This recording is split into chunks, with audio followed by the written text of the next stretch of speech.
we aren't so sure it wasn't his uncle, the cartel boss, who feels threatened by how much his followers prefer Kane's leadership over his.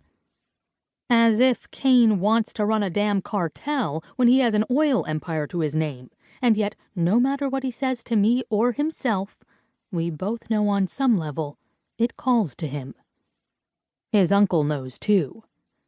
The society knows as well, which is why they fear him, and that both works for us and against us. They'd rather us both be dead. That's a reality we face when the honeymoon ends, and I'm pretty sure that's now. We reach the door, and Kit opens it for us.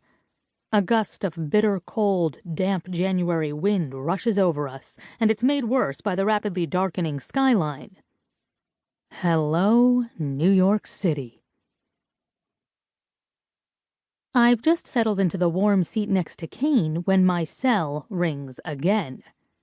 Damn it. I sigh, dig it out of my bag, and when I find the NYPD number on caller ID, I cave to the inevitable. The honeymoon is over. Lilah, love, I answer.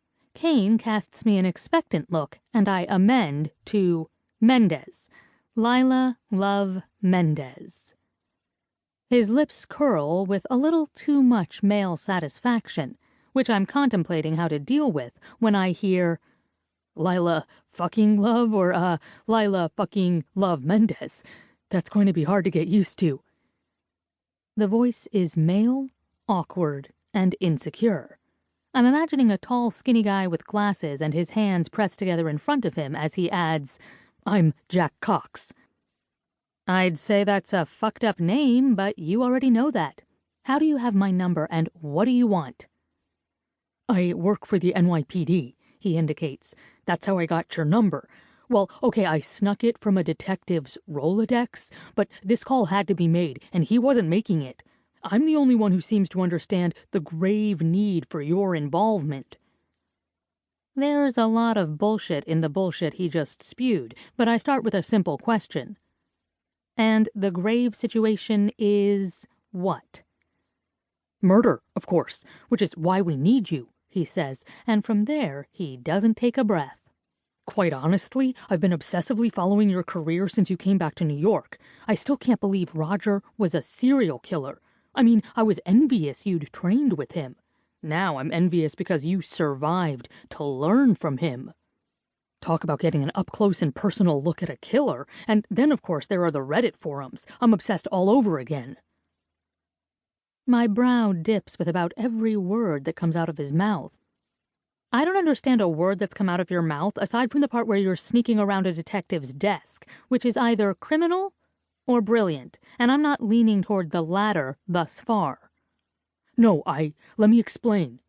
Yes, you will. Start with, what do you do for the NYPD? I'm a forensic technician, he explains. I like my forensic technicians the opposite of you. Silent, drama-free, and at a crime scene, not on my phone. I'm very drama-free, he objects. In fact, I'm the king of being drama-free. And how do I hold a conversation on the telephone? By being silent.